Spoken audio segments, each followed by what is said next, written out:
Sheffield Wednesday, and he's been that way for years now, hasn't it? So, and fair play to them. They're sending a message. They want things resolved just as much as the fans do. Probably more because they're around those people, those poor people that are affected by it, those people that are still coming to work without being paid and stuff like that.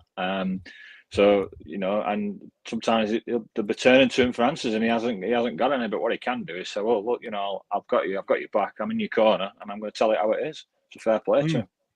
Yeah, I thought that took some balls, especially being the club captain. But I feel like it's what's expected of him as well. I kind of like that. Although we'll get into it, I feel like missing out on a pre-season game would do a lot for fitness levels, and I feel like we'll talk about that later on. So Bannon went on to praise the attitude of the players in training in the face of ongoing adversity, and said all the right things, didn't he, Chaz? Said all the right things. He further highlighted the plight of the non-playing staff as well. I know this is something that riles you up. It's great to hear like players referencing that, because of course they are employees of the club as well, but the fact that they recognise that they are in an acutely privileged position compared to just normal working people it's great to hear him say it.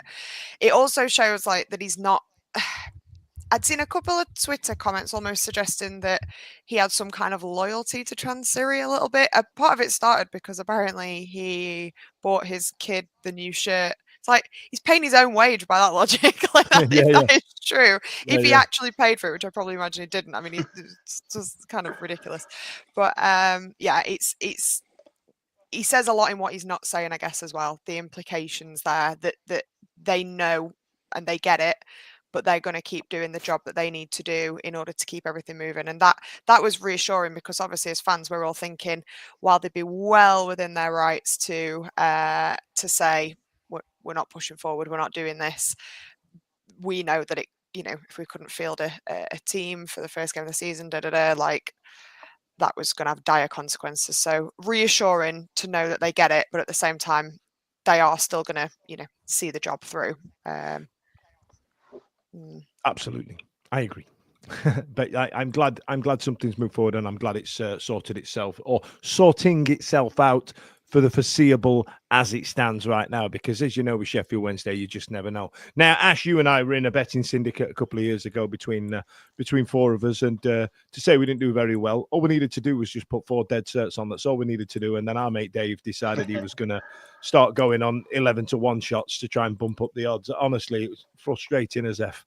But we forgot to do Le Bon this week. We also had Tipple on, didn't we? But the bets were in.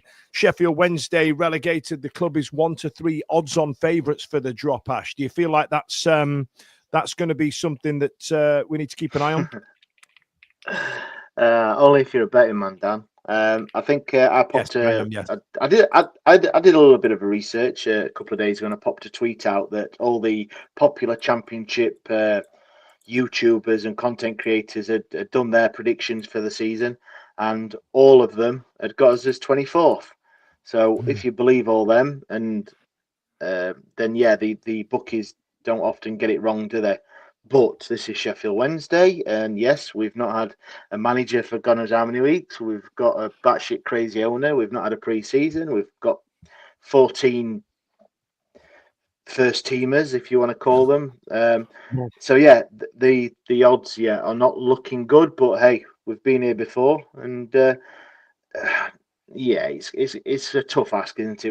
We've looked at the odds. We've looked at how we've done in. I was going to say in pre-season, but you've just mentioned we cancelled probably the only meaningful pre-season game that we were going to have. It's a tough one, but look, we're going to get into it. The game on yesterday and how the fans and the players have conducted themselves in the last 72 hours. I believe that's going to carry us through. And I know it doesn't. I know the old adage of obviously you're taking thousands away, don't put points on the board. But I believe that this season, I think we can prove people wrong with that. I hope so. I hope so. I think we did our league predictions, and I think a lot of people were questioning what we were having for breakfast when we did them. It was yeah. You actually, Ash, if you're the most upbeat one of the lot of us, then we are in trouble, brother. We are. We've just had new season, Dan. New Ash. New season, new Ash. New Ash. Positive Pants Ash. We just had a comment there from Leicester Till I Die fan channel. Just popped on to say hi. Well done for yesterday. Your boys put up a real good fight, and maybe lack of pre-season showed. Big shout out to your fans, loyal, loud, and pride. Good luck. Really appreciate that from our brothers over at Leicester. I must admit, John, we've had I've just recorded a hello from the other side with the Bolton Wanderers fan, and there is not an outpouring. That would seem a bit hyperbolic, but there is very much a sympathy from the football fraternity in terms of even down to some Rotherham and Sheffield United fans as well. There's been points where they've gone, "What's happening is rubbish." You know what I mean? Because they understand they need the rivalry. Not all of them. I will double down and say, but it's been quite nice, hasn't it? It's been heartwarming, and I think one of the major reasons that we're getting this kind of sympathy and this encouragement from other fans is that we're the biggest club that this is happening to, this potential threat of the non-existent threat that was looming over us, and we're still in the dark about a lot of things. We're still choppy waters for sure, but I think the name, a big club, it's well known, and Sheffield Wednesday is a unique name in a unique club in football. And I think when they see, because we've arguably got the best away support in that league and Championship, and have done for many seasons, and the loyalty, and they see that, and then the way they've conducted themselves is just exemplary. And I think we're getting a lot of love from other fans because they say, look at that, look at what they're going through, but look at that away end still. You know what I mean? There's still, most the season looks lost before it's even balls being kicked, and here we are. We're like, we haven't given up. We never give up on our club, no matter what. And I think that fans respect that, and I think that's why we're getting, quite a lot of good cheer and goodwill from other fan bases. Absolutely. It's been genuinely overwhelming. Now, as you will notice, boys and girls, Ash is not in his normal war room, so it's between Chaz and I to try and get through the comments. But I will lead you in, Chaz, because there was one here saying that said, "Take it the beers are strong in Stoke." Then Ash, I feel. Are you still in Stoke? Is that where you are? Are you still stuck in Stoke? Yeah, I'm stuck in Stoke for probably the next couple of months, probably. So yeah, that's it's not great.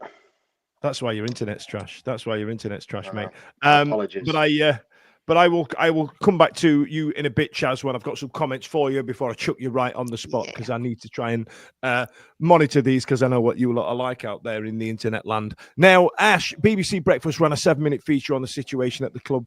Piece had it had Gaz Robinson, Ryan Goodinson in there, and there was that 84-year-old Bill. I found that really emotional. And then Gaz doubled down on the radio later that day, didn't he? Like, that's what it means to people, this. Yeah. You unfortunately, this situation we're in, you're going to be getting these sorts of pieces in the news, and all good for it. I know yourself, you've been whoring yourself out, and we have as well, on all sorts of media channels, and it's great. It is. That's what it needs. It doesn't matter who you are, what your story is. It affects us, everyone. And if you can get on the media, on the news, the newspaper, and just tell your story, and that piece was fantastic. It really was. And yeah, come on, we've had Gaz on this show, and a lot of people know what Gaz is like on social media. But he has also got a massive heart, and you can tell. That was brave of the BBC to have Gaz on the. It was. They could, when they have a guest on, they usually show the highlight reel. It'll be that 4-minute farting video. And there could have been other things, but obviously, BBC Breakfast don't want to be having that. But yeah, the piece was fantastic, and you're going to be hearing lots more stories like that of people that have been going to Hillsborough for, donkeys in Bill's case, and that's fair play to the guy. And like you said, watching that, it does make you think. It does make you think how and what Wednesday fans are going through, all because of basically one guy who couldn't give two monkeys, could he, really, at the minute? Or that's what it's coming like. But yeah, BBC, all of it is fantastic. And it was really heartwarming. Yeah, I'm glad it's finally getting the news. Like you were saying, Ash, I have I've got to the point now where I'm not saying no to anything. So, ladies, get your emails in. I'm not saying no too much at the minute. We'll go with that then. I know. Yeah. I can already hear myself in the doghouse in the back there. But yeah, I thought to myself. Normally, I kind of, Ash, you and I have spoke about it before, where we talk about if we keep doing all of these media appearances, there's going to be that point where you get a backlash from fans where they kind of go, I'm sick of hearing from this fella, and rightly so. I'd be the same. I completely understand it, but I wanted to make sure that the people were talking about it and it wasn't just a tasty headline. I wanted to make sure that, us as fans that do this type of thing, we've been living and breathing it for years, right? And especially this last 6 months. And I just wanted to make sure that it wasn't some superficial top line flotsam off the top of it. You know what I mean? I really wanted to get into the minutiae. Much, if anybody sees the YouTube video of me on Max and Barry on Sunday, you could tell I had no sleep the day before, and my big bonky eye was kind of glaring down Max Rushton's face while I was telling him about our nutcase owner. And I've been trying to curb some of the language I use, because I know some of it can be contentious, and it's you know what I mean? And I couldn't be full Dan Fudge, but I think by sentence 2 I've said, and the crazy man at the top won't sign it. So I feel like I'm going to get some backlash on that. Chansiri does that to all of us, though, mate. As soon as you probably mention his surname, there is pent-up aggression and anger and some sort of nouns and adjectives and all that good stuff that you could. I tell you what, use, so I should have dropped the impression. I should have got 2 impressions out. I should have got Chansiri and Simon Jordan out, and that'd have been fine. But Barry Glendenny don't come across the type of guy that appreciates a good Sean Dyche / Dapon Chansiri Chansiri impression. But go on, John. I was just going to say, what an advert for a fan base though yesterday. If anyone's watching and they seriously want to look at playing the club, we just gave them the best, advertisement for our club yesterday as a fan base, didn't we? We've been thrust into national media, and rightly so. And so that's gathering more attention. But to see that away end yesterday and how they conducted themselves in what is a horrible situation was the best advert for anyone to say, wow, I like looking at them. I agree. Also, I thought, sorry, Dan, I thought it was a good warning to any potential buyers as well. I thought, look, well, no, I know that's good. Sounds really negative from me, and apologise. It's not meant that. It means that we do care. We do give a push us so far, and which Chansiri has, and he's probably pushed us nearly more than any other owner that can be, that the fans won't take it, and that's what's happened. And it wasn't just a couple of hundred. It wasn't a few tennis balls, was it? It was virtually 3,500 fans waiting till 5 past, or even some cases nearly half time to go in. So let's pick the bones out of that once I've gone through Stevie's homework. In the meantime, Charlie, I've got a comment for you that I want you to read out, because I feel like it's something that I don't know if you remember the people referenced in this comment, and I want to hear your thoughts on it. Harbo Speaks has been on and says, think football fans of a certain age are nostalgic about the, and this is in inverted commas, Premiership, and remember us as being a key part of it. I don't know what fans of a certain age. I am not aware of any fans or podcast members of any certain age that would ever use the phrase Premiership. Who on earth would say such a thing? I think it's a good point though. More broadly, it's not about trying to say that we're that being a bigger club means we couldn't possibly go under. That would be even worse than it happening to any club. But it does kind of puts the fear into every football fan. If we could go, anyone could go. If we can be in this problem, anyone can. And I think it makes a really good point. We are massive. We are an international team. When anybody ever says that, I always think of that line from James. If I hadn't seen such riches, I could live with being poor. You know what I mean? It's just like, if you've ever been there, then why would you not ever want to be back? You know what I mean? So there you are, Chaz. You young people don't know you're born. What's my I love it when people say that, because that means I'm young. Yeah. This is lies. And then on top of this, Ash, I'll let you have it, Chaz.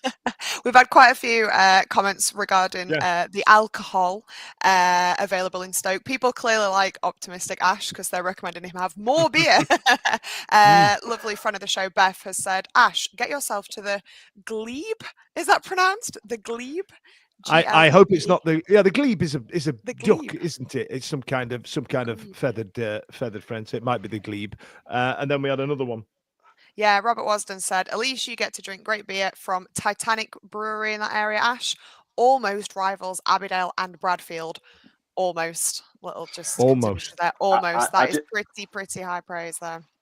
I do thank everyone for the beer suggestions, but I'm on a bit of a health kick and I work on the railway, so I can't really drink in the week because that would be very bad for my future job prospects. Being a the trains would be like, Just to pull back the curtain a little bit, Ash is in Stoke and he's recording from his phone because he's on shit hotel Wi-Fi, and so every now and again you might see Ash try and manipulate his screen which is why Charlie's doing the comments, and Stu Williams has gone with Ash's finger is fucking terrifying, by the way. Clip that. That made me laugh. Right, here's some. Don't go anywhere too far. It's only time for the adverts. And then, based on the railway chat, there we had Timothy's gone. They might run on time, so. A man who spends a lot of time on trains. God, if I was that shit at my job, I'd have got fired years ago. Not you, Ash, just people who go. I know you're a bit more special. That's the beauty of being self-employed. I can't fire myself. Get in. Right then, Thursday, 7th of August, Daily Mail report that the EFL are confident that the club will be in a position to honour its outstanding financials obligations. Henrik Pedersen confirms that he remains unsure whether or not Barry Bannon will be eligible to play. We all know he did. And then on Thursday, I whined on the radio more about it. And then Friday came around and there was an article from Mike McGrath that said Sheffield Wednesday in crisis. They're so broke they can't even afford sock tape. Now, that for me was incredible, but what a great example. I mean, I know it's hyperbolic as a headline, but it's just a really good example, isn't it, of this is the type of shit we're in. Yeah, embarrassingly so as well, we have to say, don't we? I mean, you can't even afford sock tape. I mean, I know we're on the chat. I put the Guardians of the Galaxy meme up where it's like, does anyone have tape? You know, a little rocket there and all that. But it's, you know, you have to laugh because what else can we do? But it's just crazy that we can't even do sock tape. It's just, but this is what happens, isn't it? When you stop paying people, sponsors are going to say, well, you know, we're not supplying you stuff if you're not paying us. So that goes from like, you know, I'm surprised we've not had more like issues with. Well, we have had some issues, haven't we? But like the kit stuff and everything like that, and one or two. I think there's executive boxes that have been left empty or not being paid for. I think all sorts of things have just gone off, and it's just kind of just highlighting just how horrible a situation it is, really, and just like I said, just a bit embarrassing, weren't it? Wrong headlines again. Yeah. Really quite poor. And, you know, we've managed to convince someone, Chaz, at the EFL that we're going to be able to, you know, fulfill our financial obligations. But we've complained before about this hand-to-mouth type of management of the club. And it's kind of annoyed me. Oh, God, I need to be careful how I word this, right? So, Chansiri's had a windfall of cash. Thanks. Chansiri's had a windfall of cash from the TV rights money that we get every year, and he's used that to pay everybody, as he should, right? Mm-hmm. But I'm annoyed that that's his get out of jail free card, and it's kind of taken the pressure off would be the wrong way of wording it, but it's alleviated pressure in his own mind a little bit. Does that make sense?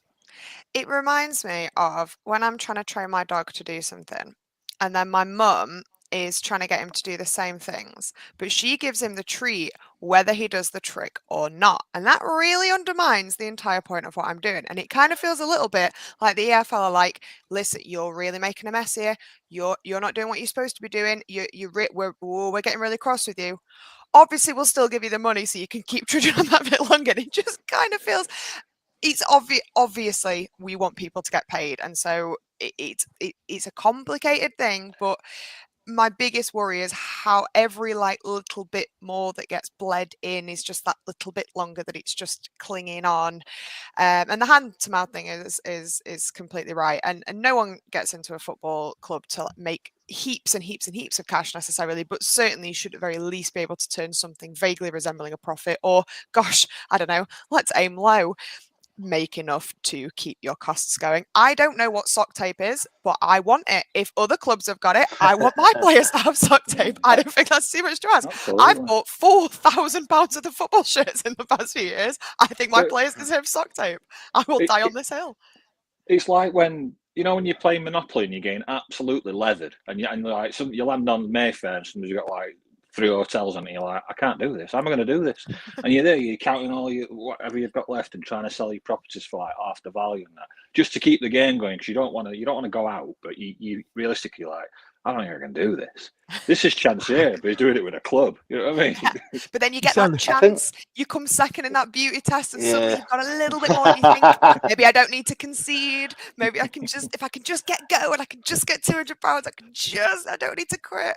You just won't let it go. Just quit. That's exactly what it is. Chance here is literally just past the go square, Annie. That's what's happened. I think the money that came in, someone will probably correct, but I think the EFL withheld that money and paid all the outstanding wages directly. So he didn't actually, I don't think Chancellor actually went past go. I think he was still on free parking. And then the EFL just like paid everything off. So he didn't even get the chance to do whatever he wanted to do with it, which is fantastic, because obviously those people needed the wages paying and the players as well, and I believe any outstanding debts. So I think that 50 grand for Maywo to Norwich has been paid, and the 2 bob and half for Snickers for Mallet Wilkes and all that sort of stuff to Hull City is paid. So I think we are now, as crazy as it seems or sounds, debt free.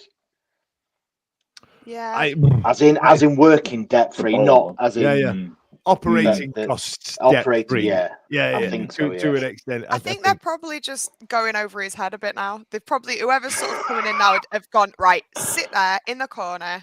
Here's a fidget spinner. Shut up, okay? The big people are talking now. The adults are speaking, and the money's come in, and he's gone. And they're like, no, and pass the check over his head and straight into this bank. Like he's just sat there waiting, just looking cross. Were you in the room when I was disciplining my kids then? Because that sounded very much like what I did. No more embargoes for you. You've had enough embargoes. Greedy. Like the crystal maze at the end where they're all trying to catch it, but each chance trying to catch all the money. That's exactly what it's like. Charles, let's get some comments out of the way. Neon Brown said, cries, Ash's finger is the best knob gag Dan Fudge never did. Devastated about the whole thing there, if I'm honest, I must admit. We've had some great railway comments. Ray Wetherill, I worked on railway 21 years. I'm going to butcher this. Pick up S-COS machine controller for Ash, network is that something you work with? The Peacock S-COS? Is that a thing, or is that a typo? I don't, but I work on the actual locomotives and trains, not on the tracks. That's our mate Dave's department. We'll get Dave on. He can spread some light on that. Jay Blogs has said Wednesday we're 16-1 to get past Peterborough after the first leg.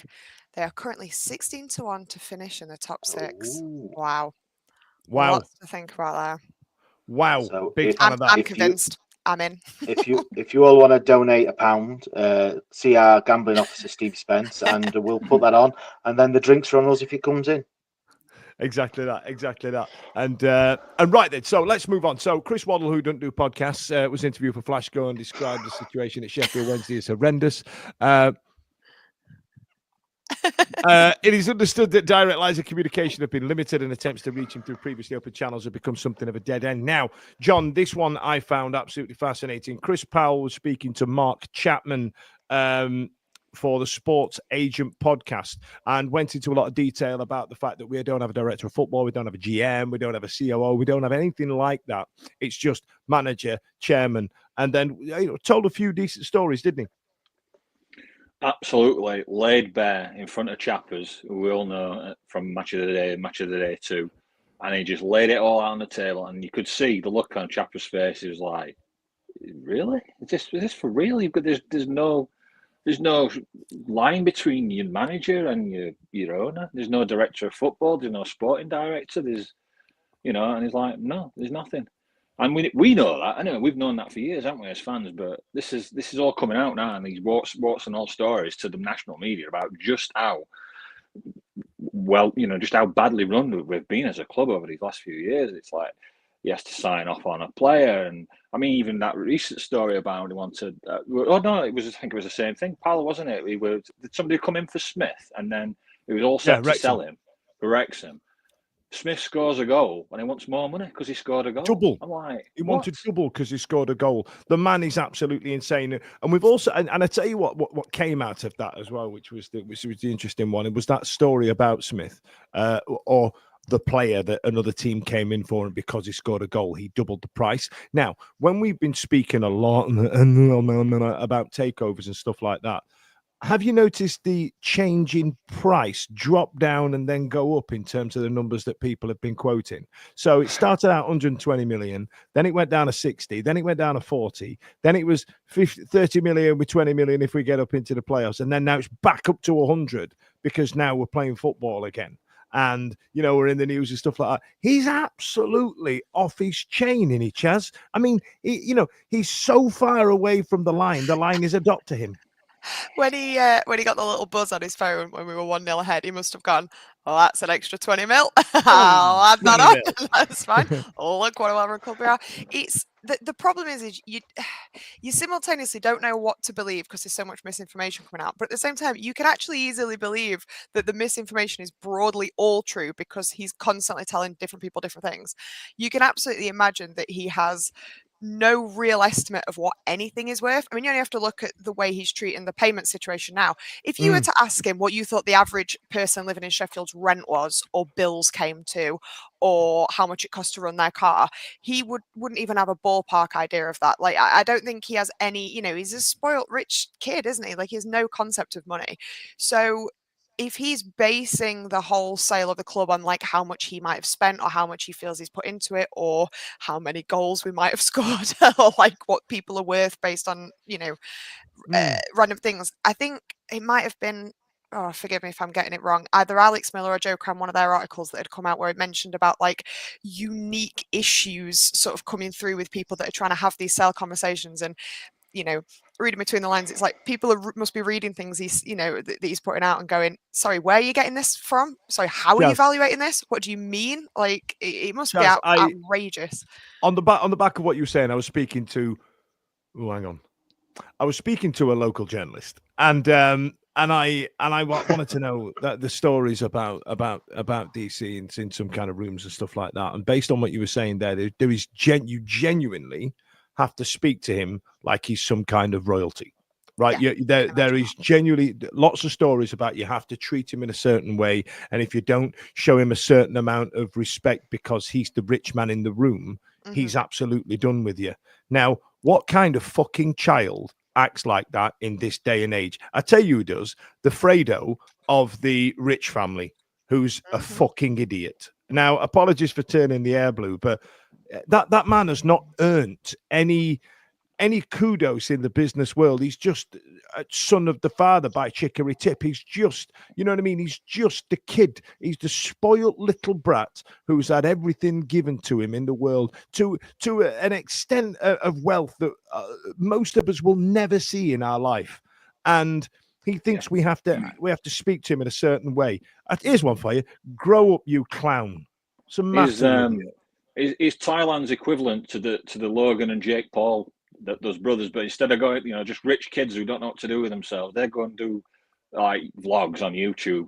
He goes and tries to destroy a football club, one of the oldest and most famous in Isn't the it? country. I'd rather him do vlogs. Now then, welcome to my YouTube channel. You know what I mean? I'd rather him do that. I'd watch that. The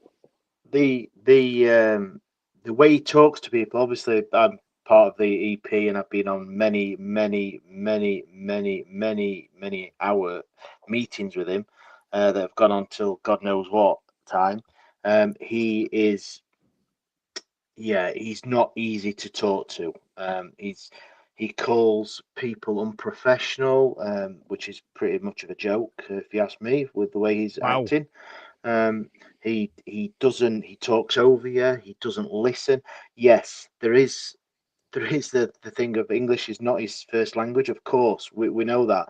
So it has the EP meetings are set up really well for that sort of thing. It's like laid out questions and all that, but the tangents and a lot of people have seen these in the fans forums where he just goes off on tangents and does really avoid asking the actual 2 lines of question that you've actually asked him, and he doesn't get to the point, and he tries to like confuse you and bore you into not actually caring what the question was.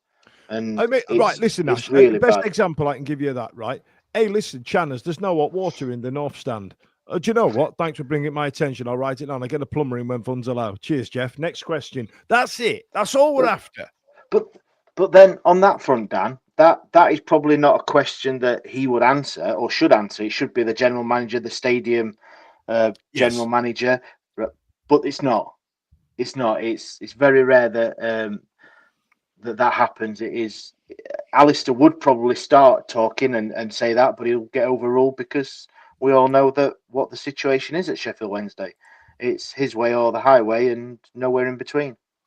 Absolutely, it is. Absolutely, it is. I've just pressed. I now you lot out there need to be careful on what your on what some slurs you're putting in these comments, because I just nearly popped one up there. So I did well. I swerved it. I did really well.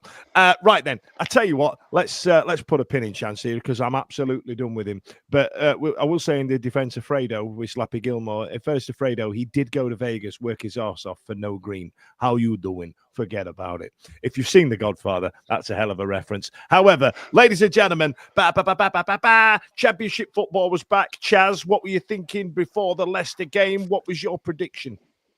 I think my for the purpose of the podcast prediction was, I think we were going to lose 2-0. I think my mental prediction was we're going to get bad 10-0. I just didn't see how we could get. How could we?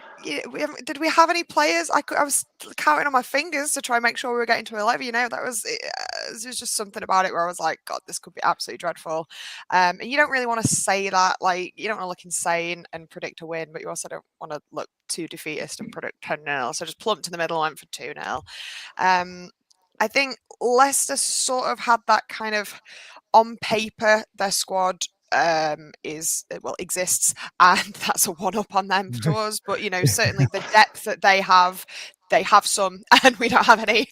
And I think even kind of regardless of any of the problems we've had, I think everyone would agree on paper that that it would be a challenging first game. You know, they've just come down, but that there's every reason to believe that they could go straight back up like they did not last season before. So there was a lot to think that this would be a very challenging game no matter what was going to happen. And so if you kind of add on top of that everything else going on, I was worried it was going to be a cricket score, I can't lie. I think their squad is valued at 125 million and ours was 1 million, or the cost of it. What a time. I tell you what, going through the predictions there, John, you had 4-0. Ash, you went for 2-1. You were quite optimistic. In fact, you nailed it on.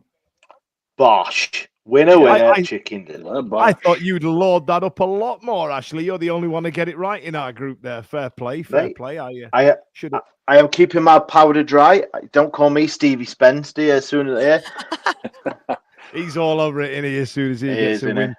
Now then, John, this is now starting at 11. Now, Bailey Cadamachi, by the way, looks absolutely magnificent. Congratulations on your genes. Did you see the size of that human being? Chaz, I'm going to allow you 10 seconds of a quick perv. Did you see him? He's like 12. What's wrong with you? Yeah. Sweet child of mine. Congratulations on your genes. But we had Charles, Valerie Palmer, Iofa, Otabeo, Emlo, Shalaba, Ingleson, Bannon, J-Lo, and Kadamatri. It looks like one of those end of season squads that when the injuries kick in and stuff like that. But that is a threadbare squad. I mean, look at the subs here. So we had Stretch, Johnson, Shakira, Fuziri, Shipston, Fernandez, Kabatsky, McNeil, and Ugbo. Oh God, I only recognise about 4 of those names as well. That's probably the best starting 11 we could have put out, given who's still left at the club, right? Yeah, very, very limited on what we could do. Set up 5-3-2. I think even formation may have played a part in it, just to get numbers in. I love that kit, by the way, as well. I know it's got some stick because of the line through the owl and all that lot, but just to see the old owl back filled my heart with joy. It really did. But yeah, I don't know for those players. I didn't even know we got a player called Stretch. Last time I heard that name was Fantastic Four. I mean, Stretch Armstrong, weren't it? No, he decided to call himself Mr. Fantastic, which is one of the most self-indulgent things I've ever heard. Joe, it's like me calling this the Dan Fudge Show. You know what I mean? I'm Mr. Fantastic, but we're called the Fantastic Four. Yeah, shut your mouth thing. You know what I mean? Who does that? Pedro Pascal shakes fist. Grumble. What are we talking about? Chaz, you like kits. Talk about this fucking monstrosity. Right. The sponsor is vile. I hate the sponsor. It's awful. Bad enough that it's a crap shit thing to be sponsored by, but that bogey green is so minging. It's so high up. Like, it's who has the sponsor nipple level? I mean, that is just absolutely insane. Bannon looks like he wishes he was dead in this particular shot. Like, he's just like, God, I wish. Yeah. I like the shirt, thank God, because I'm one of the idiots that Pre-ordered it. You have to like it. I don't love the word art, but I think out of all the minging word art shirts, it's by far the least offensive. I love the stripes. I love the color. I love the badge, other than the placement being a bit off. I actually think as well, without the sponsor, it looks fabulous. And I think on the pitch, it looks amazing. Yeah, Tim Wymark's just made a really good point. I hope my pre-ordered one came without the sponsor. If mine comes with a sponsor, oh my goodness, I will have a breakdown. Hello, Tom Burton. Yeah. We'll get Tom Burton on it. DHK. We'll get Tom Burton. I think it is horrendous. I've got to say, the owl. Yes, we've been waiting for 10, 12 years now to get that owl back on the Wednesday shirt, and they decide to stick it on that monstrosity. Absolutely horrendous, mate. Look, I don't understand. I get the pinstripe, I get the silver shimmery type effort. I don't understand why they've put the word art in.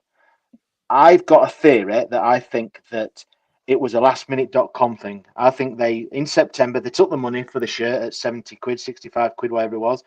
Then they've designed this season's home and away shirt and then gone, oh shit, people are complaining, we best stick the other one out. What can we do? Let's just get the same clip art, word art, and then put it on a silver and blue pinstripe shirt. I'd agree with that. And then the owl. Literally everybody was complaining about the word art. That's the worst bit of all of these kits. And the interesting thing is, if you look at this one I've got on now, right? I've got the black and gold on now, and it's got the Puma King logos in within it. It's subtle. I'm all right with it. They've tried to replicate that a little bit. Also, in the really popular Reggie Blinker 1996 kit that had the big white bit on the front, there's word art in the middle of that. Quite subtle, not too bad. Doesn't dominate the entire thing. But the printed SWFC is genuinely something that looks like it's been made by a 14-year-old teenager pissing about on Microsoft Publisher 97, and then for some reason they've gone with this shiny shimmery finish. What the forking shirt balls is that?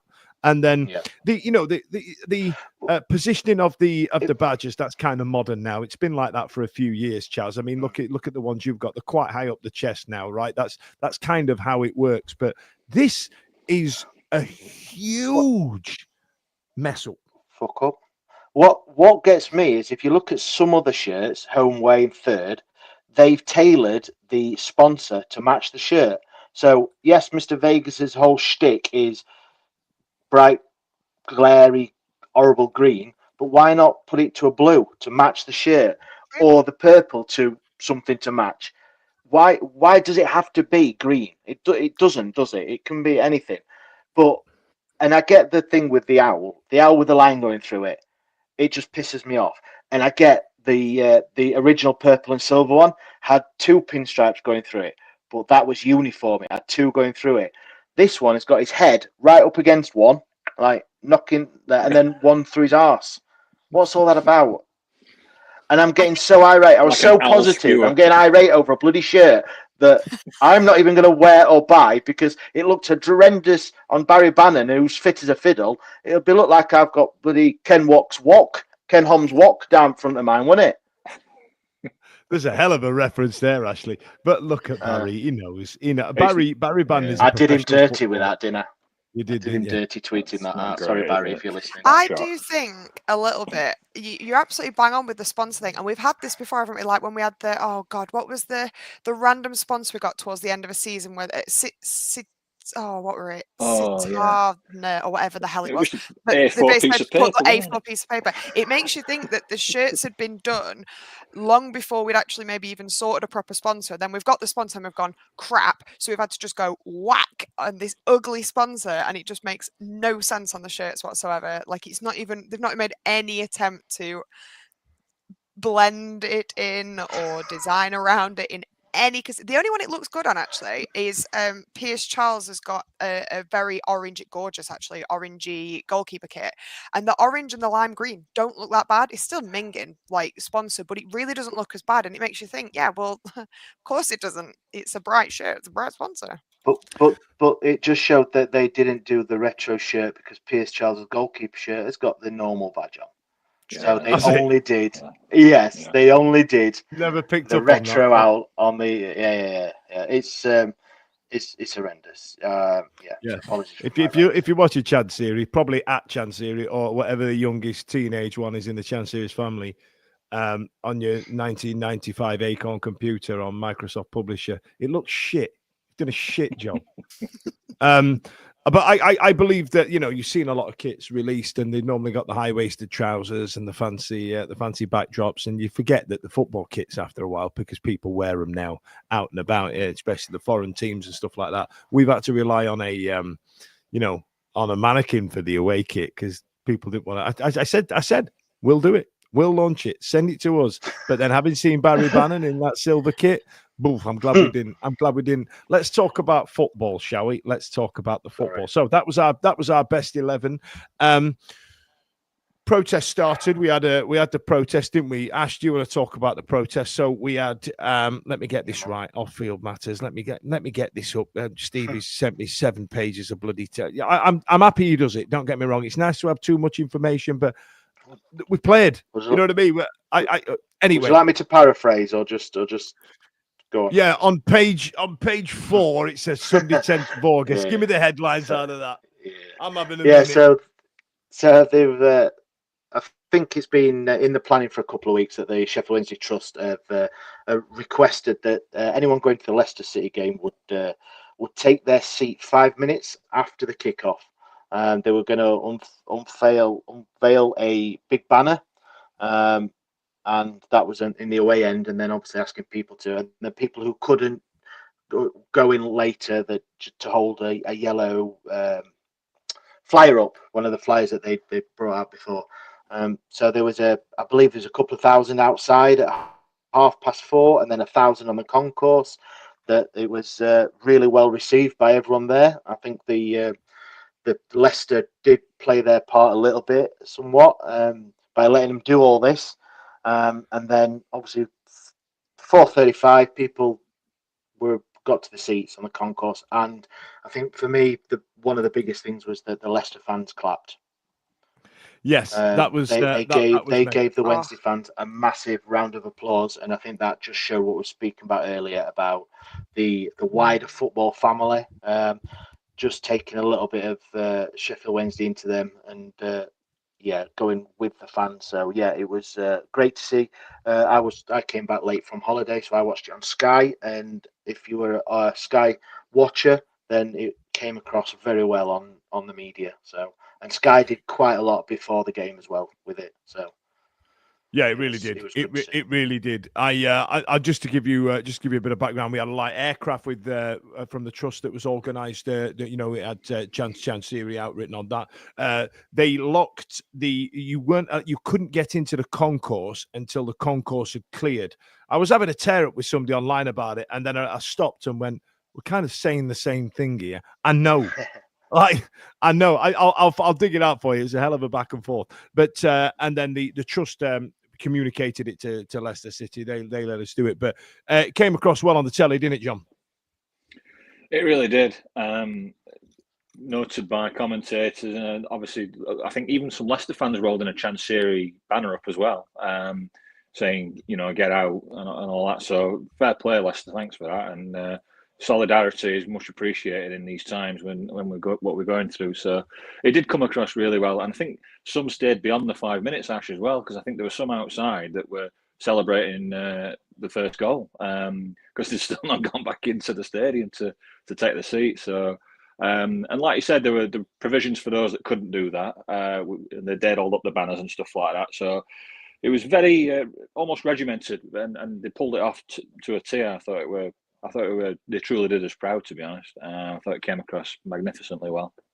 Yeah, it did. It did. I found the interaction. I put a tweet out from our Wednesday week count saying, "Well, it seems going to lock some of you out as a bit of a gag." There's been an announcement to ensure you get in the stand or the lock in the turnstiles. I get what it means, and then I wrote underneath it, telling you to take your seats. Game's gone. And then a geezer went, "The turnstiles will reopen on the concourse once the turnstiles will reopen once those on the concourse have gone to the seats. Sky confirmed this." And I've gone, "Yeah." And he's gone, "Now they've done it, but the trust have been in touch with the club, and this is how it's going to play out. They've done a 180 and told everybody to sit down, but they haven't. Sky have reported turnstiles will be open as soon as the concourse is cleared." We're saying the same thing. You know what I mean? I just stopped speaking. I couldn't be bothered. I couldn't bother. Shay Charles was there. Shay Charles was there. Oh, sweet boy. It's just a bit special, that, isn't it? It just shows, like, because he obviously played through. Sorry, Chaz. It was Tim, bless him, who I was talking about. Bless him. I just realised he's just commented. Tim, honestly, no drama. We were saying the same thing. Bless you. No shade at all. Bless him. Oh, fuck, fair fucks doing, Tim. Thanks for that, man. Sorry, Chaz. Shay Charles was there, Chaz.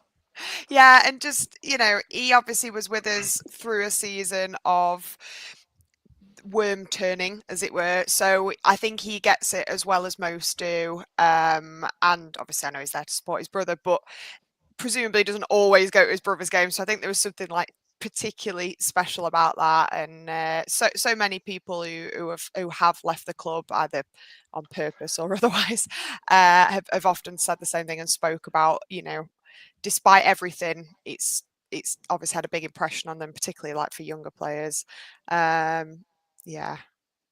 Oh, someone's just Beth's put the pic of Shay with the Chancery out flag, going to live with her for the rest of her life. I haven't seen that, actually, so I think that would have probably done me. I did cry about 4 times watching the game. Right. Leicester fans started it when everyone walking in and then them clapping. That absolutely did me. The goal did me. Yeah. Actually, even before the goal, just watching them play did me, like, just the whole thing. Yeah, because there was something about these players taking the field, wasn't there, that was quite emotional. Go on, Ash. Sorry, I was just going to on the Shay Charles thing. I think the best thing for me was the picture of his older brother wearing Shay Charles's shirt, sat next to him, and his dad as well. It was like they're all 3 of them, so it was like his older brother, not wearing the shirt of the brother that's playing, like a goalkeeper shirt. Wearing the one that's currently our player. Yeah. Right, you could tell whose favourite brother. Let's get into the football itself. Sheffield Wednesday started quite brightly. There was a bit of a drop off after about 10 minutes. I was shocked. I thought we were going at it, blood and thunder, and all of a sudden I could feel my bottom lip going. I thought, bless these guys. They've not been paid. They're still here. This is happening. And then, John, I lost my bloody mind when Chalobah deflected one in to go 1-0 up. What about that, kids? What about that, John? Oh, honestly, like you say, the game's kicking off, and I thought, you know, my heart sank as soon as they kicked off from the centre circle. I thought, this is just going to be a barrage of absolute, you know, one-way traffic. We're going to be absolutely under the cosh trying to keep the score down. And like you said, the pride that was filling those guys on that Sunday afternoon was immense. They were chasing down every ball. They were a better side first half.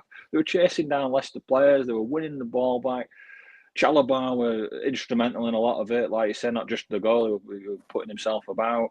Lovely counter-attacking move. Comes to it and hits it. Yes, it takes a big deflection, but from the angle behind the shot, when it showed the replay, I think his original shot were going in anyway. So it just desserts, really. And they all count, John. They all count. It could have come in off his beard as much as I had to give a Absolutely. shit in that moment. Because that's another thing, isn't it? We're like, well, we've lost Gassama, we've lost Masaba, we've lost Windass, we've lost Smith.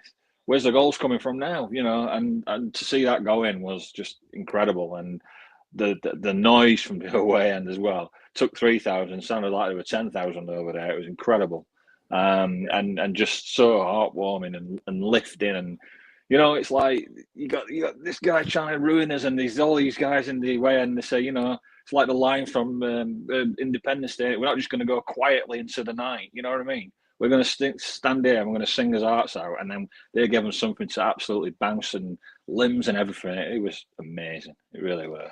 Absolutely. Ash, he hit the beans on toast not 5 minutes before, didn't he? And I've maintained that there's a player in Nathaniel Chalobah. All right, he's made of biscuits, but I think we had a comment here from Nat saying the lack of pre-season let us down. Yeah, go on. 100%. Yeah, I think it was a great save by keeper. Touched it onto the post. It was a really good save. Yeah, the start of the game really impressed with. I think everyone's right with the pre-season. I'm sure that no player, and I'm no fit way to speak, but hates running up and down for days and days and listening to all the stuff that they've got to do to get the fitness back up from having a couple of holidays. But it does look like we are a fair few weeks behind. But for them to start, and I agree with you, Dan, I think we looked very bright in the first 10 minutes, dropped off a little bit. And then Chalobah, like I say, he hit the post. And then I think we kicked on a little bit from that. And I honestly, and if there's people in the comments here, I thought Leicester looked a bit pants for how good we were. And that's what we needed. We needed the team that were playing, obviously, not to turn up in the first half. I thought they were pretty average, and they were a bit hungover from a relegation fight. I think we acquitted ourselves very well. I had no complaints from the starting 11 because that's the 11 that we could play. And anyone that says any difference knows better than me. But I thought that all right, then you could have probably played Ugbo front instead of Low or anything like that. But I thought that the intensity, the start, the actual willingness as well, because we've mentioned you don't know what team was going to turn up, really, did you? And fair play to them in that first half. Each player, I thought, turned up and actually gave their all 50% of the tank that they could in that first half. Ash, I thought you were going to give me a 4-minute match review a la Simon there, mate. I was like, come on here, we're going to break this down. I'll give you that. That was fair play. You teased me into it a little bit, but I will talk about something else. So you're right? I felt like, Charlie, do you feel like Leicester here? There was a sense of inevitability about them getting one back, because every time Vestergaard came up, I mean, Dominic Iorfa is a huge mountain of a man. And Vestergaard made him look a foot shorter than him, didn't he? He was always going to be a threat. And then once again, we got undone by another set piece. Yeah, I think it wasn't so much that it was inevitable, because a little bit of me, once we got that first goal, was kind of a bit like, I almost don't care what happens because we have scored a goal. We scored a goal. It was blood and thunder, wasn't it? We worked so hard. Yeah, it almost, if the inevitable happened, I almost didn't care. But I thought that they, certainly in the second half, they started much stronger. And I thought there's something there. They've kept, they kept, what do you call it? And like an endurance up that as ours was starting to peter out and showing our lack of fitness, they just kind of were able to sort of sustain that. And I also kept thinking, they're going to make subs. They're going to bring on fresh legs. That was maybe my only criticism, perhaps, of sort of Pedersen's kind of management of that is I think could have brought some subs on earlier. I appreciate we're not bringing on the big guns in the same way that Leicester were, but I think we could have freshened up, particularly given that we know we haven't had that pre-season. But overall, it was, we got undone by a set piece. Of course we did. Of course we did. But Offside as well. That were it was offside, offside. yeah. I think it was offside, and I think it's one of those things that it would probably not have stood if we'd have done it. But I do think it's crap to blame the ref, but I think there were a lot of things where I wasn't happy about the way that things were handled, sort of refereeing wise. I think there was quite a lot of bias. I feel personally being shown Leicester's way. Of course, I would say that, but I did think that, and I think overall, even when we got undone a bit, we were still pulling off some incredible football right up until the end. I mean, I'm sure we'll get into it, but Pierce Charles just absolutely on fire. Like, some of the stuff he was pulling off was unbelievable. I mean, even the Sky commentators, who absolutely couldn't, forgot that there was another team playing other than Leicester, even they couldn't believe, some of the moves he was making. So Nat said, "You don't get much bigger than Ugbo, Chaz. I cannot believe that we did not bring on our expensive big goal scorer." Crazy. Yeah, there was a couple of big shouts there from the referee. No bigger Ashley than the first red card, the first yellow card for Barry Bannon, our captain, for dissent. Now, yep. Was it you, Chaz, that you said privately, saying it's not like he was, or was it Holly that said it's not like he was chasing the referee round to have a pop at him? It was just a get in the bin type of arm wave, and then he got booking for that. I felt like that was a harsh yellow card to get. And then about 5 minutes later, Ash, what did you make of it? So they after the game in the studio, I can't remember the guests. I think it was Joby McAnuff, Ryan Lowe, and I think it was Ryan Lowe that he did say that in the pre-season, which obviously Bannon might have not been there for these meetings, but the EFL and the managers refs association did go around to all the EFL clubs, and like any pre-season, there's new rules and regs that come out, don't there? And they only last for a few weeks until the season starts. So he said that they had been around telling all the players, managers, that they are clamping down on any sort of back chat to the ref, which will result in a yellow card.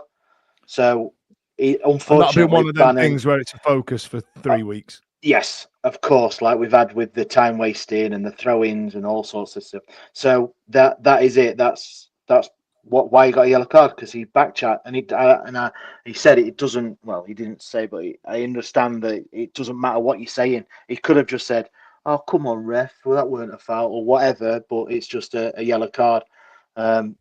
So if he was there at the club at the time training or not, then he really should know this, being a captain as well. So I think it was a yellow card, because he knows the rules, and unfortunately, first weekend they're going to enforce them, like we've said. So yeah, unfortunately. I was asking you about the second one. Yeah. Well, I'm getting onto it, but then again, he's got a yellow card and he does something absolutely embarrassing like that. Why? He's on a yellow card. He knows the first weekend there's going to be something. So if he gets the ball, but then he goes over the man with his studs up. So you can't get away with that. So Ash, unfortunately, you've led me into it perfectly. Hot topic. Was that harsh on Barry Bannon getting a second yellow for that? It's very clear, given the screen grabs, he did win the ball, or was he booked for the follow through? Charlie, what do you reckon? I don't think he broke any rules, but I will concede that it's maybe a little bit of an overly brave move when you're already on a yellow. But I don't think it was a bad challenge, and I think it's very unfair to get penalised. I think Holly made a really good point in our chat where it was like, he's been penalised because he got to the ball first. Like, that's how it felt. They both basically sort of did the same thing, and he got penalised because he got there first. Very unfortunate, I think. Very unfortunate. Probably shouldn't have done it, but didn't really do anything wrong. It's not a yellow for me. John? No, I mean, what are we doing here? Are we turning it into basketball, making it a non-contact sport? Should we just put vests on and put the goals out into the car park and put nets up and start playing basketball? Because, I mean, where's the physicality in football anymore? You're just going to destroy a 50-50. You're just going to eliminate them from the game. People are going to be like, what's the point? Even if I win the ball, if I catch the man slightly, I'm going to get booked. I mean, for me, I just don't think it's a yellow. I think it's a fine art tackling, and yeah, you can argue the merits of him going for it being on a yellow, but he won the ball. And there's momentum. You can't stop your momentum once you've gone. It's a sliding tackle. Your momentum is going to carry you even on a dry pitch. So, and it's probably watered anyway. But to me, it's just he's won the ball, but the momentum's carried him through. He caught the man, and refs just been too easy for ref. Well, I agree with Charlie. It had been suspect most of the game, and it was just too easy for him to just pull a yellow out and send him off, and that ruined the game. That absolutely ruined the game. That and probably after 60 minutes we were gassed, weren't we? So to be gassed and then down to 10 men after 60 minutes, game over. Yeah, game over. We'd also lost. We'd also lost one of the fullbacks as well. Valerie, I don't think the Bannon sending off lost us the game. I will say that. I think we were gassing, and they were just turning it a little bit, and obviously it didn't help. But I wouldn't. I think it was reckless from Bannon, but I don't think he cost us the game. We've got one here saying from Adam Bishop saying that the ref lost control of the game. I feel like there's an element of that as well. Like, we were under the cosh now for this last half an hour. You guys are right. We were blowing after an hour. We didn't have the depth in the team. We'd lost a couple of decent players in Hillsborough and Valerie. Valerie looked like it was a nasty one. He was down for a while, much to the chagrin of the Leicester fans that voiced their opinion loud on the television. He's speaking loud on the television as well. The Sheffield Wednesday fans singing the I don't care about Deafening. It's very clear that Sky TV don't know the lyrics to that song. That was quite funny to listen to. But then at the end of the game, it did turn into and I kind of agree with Ash at some point that it had a sense of inevitability about it, but it was the way it was, Chaz, in the fact that Wout Faze is fucking rubbish. Mm-hmm.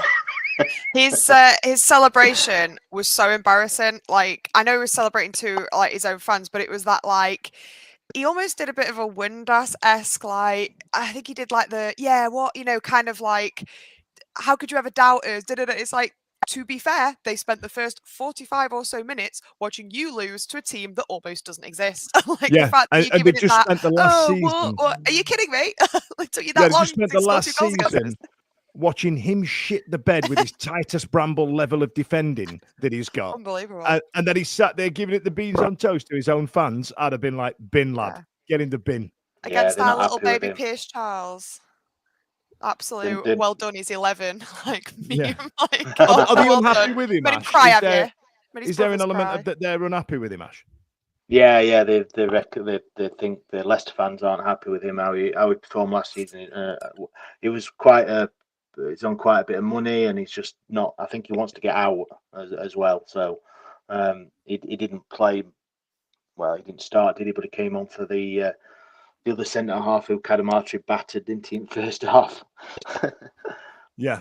It was a gut wrencher. But John, you must have taken a serious amount of pride. I had a lot of pride in the fans first and foremost. That the noise coming through the television was absolutely incredible, and annoyingly, because I was on the radio station that Ash has banned me from talking about, I couldn't go to the game on Sunday. So I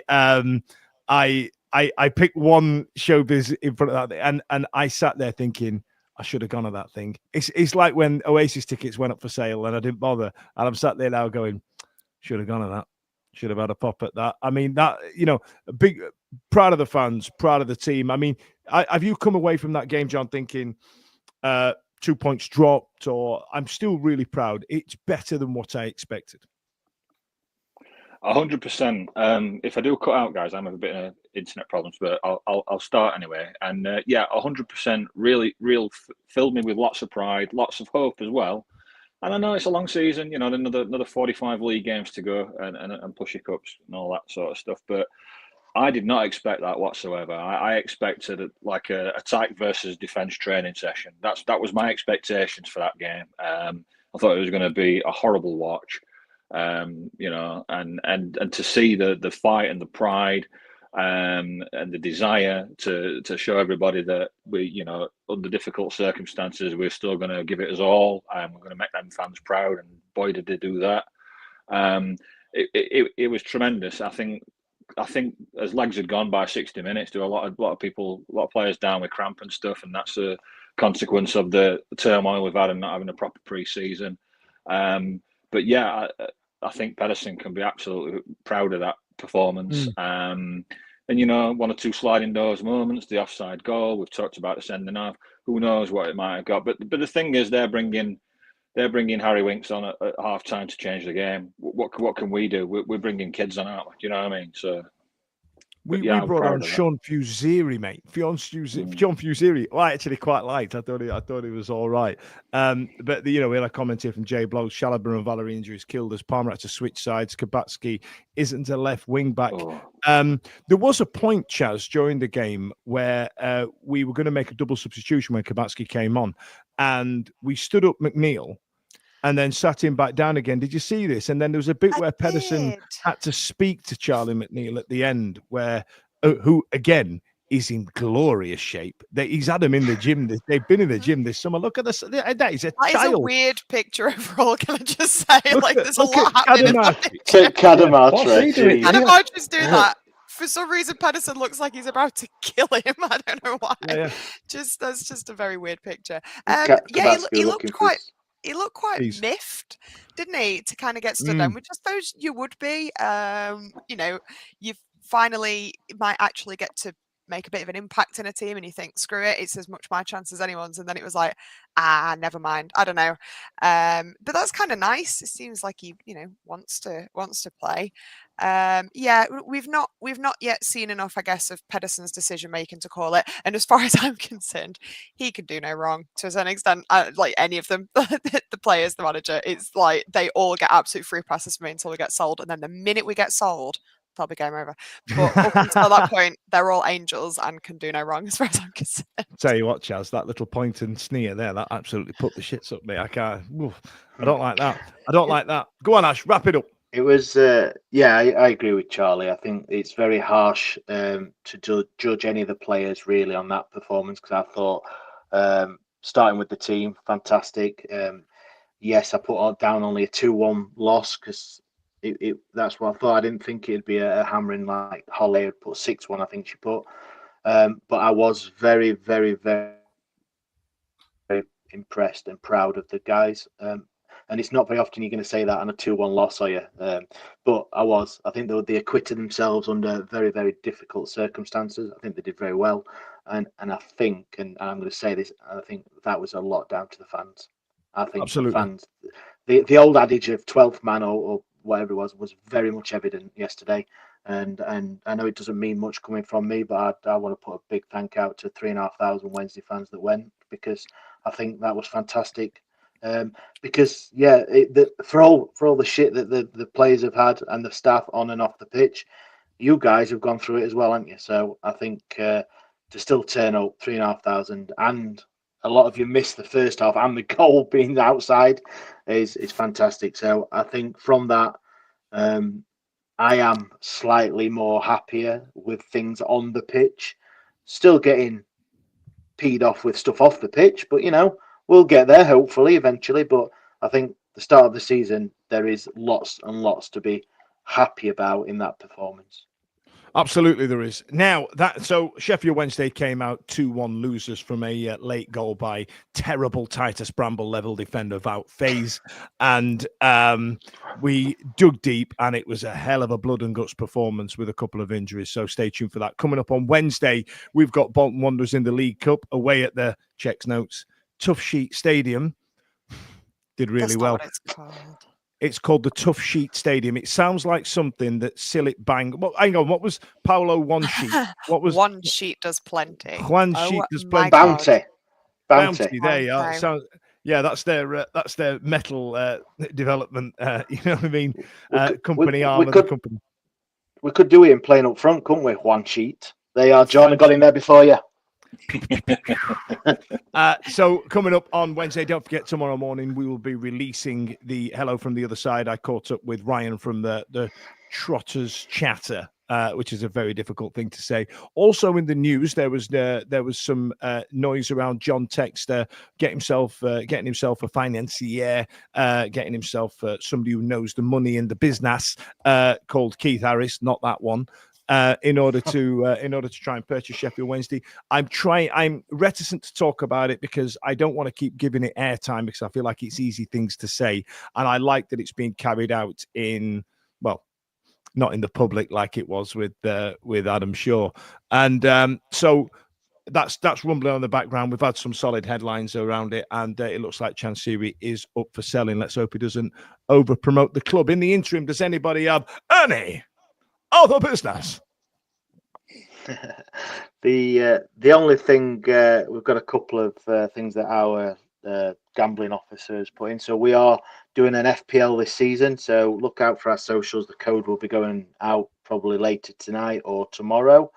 And also we've partnered with Tipple, Dan? Oh, we're doing a little bit with them, aren't we? Which is a new app for like a Super Six, but not, as Stevie put it. So basically, you just go on the app, join our Wednesday week pod league, and tip yourself against all us podcasters and other listeners and friends of the show. Just pick 6 results. You don't even have to do the scoreline. It's just who wins or who draws. 6 of them each week, and you get so many points. So sign up for that. I think we've got over 30 in there at the minute, so that's pretty decent. Great. And yeah, just there's no prizes or anything, but it doesn't cost you anything. It's freebie. Free. It's a freebie. It's lovely stuff. Ladies and gents, thanks a lot for joining us tonight. Don't forget to, like I said, tomorrow morning at 7 a.m, we're going to be doing Hello from the Other Side. That's on Tuesday. Then on Wednesday, we're playing Bolton Wanderers. And then on Thursday, it's the EFL Fan Network show on TalkSport 2. In the interim, see you later. Every week, live from 8 p.m, it's the Wednesday Week. Bringing you football analysis. They said we'll win the league next season. Bringing you banter. I don't think everyone wants to listen to my boring anecdotes. Why not? You've been doing it for 4 years on this show. I should not have said that. This show's like you're mental. No, I'm not. Clip that. Bringing you terrible impressions. Wibble, wobble, wobbly, wobbly, wibble, wobble, Cyber Jordan. Hey, pay your bills. I don't know where these jokes are coming from. Available on all social medias. Obviously, this goes out on YouTube and as well as all the other social media out there for podcasts, etc. The award-winning Wednesday Week. Join us. Put on your pod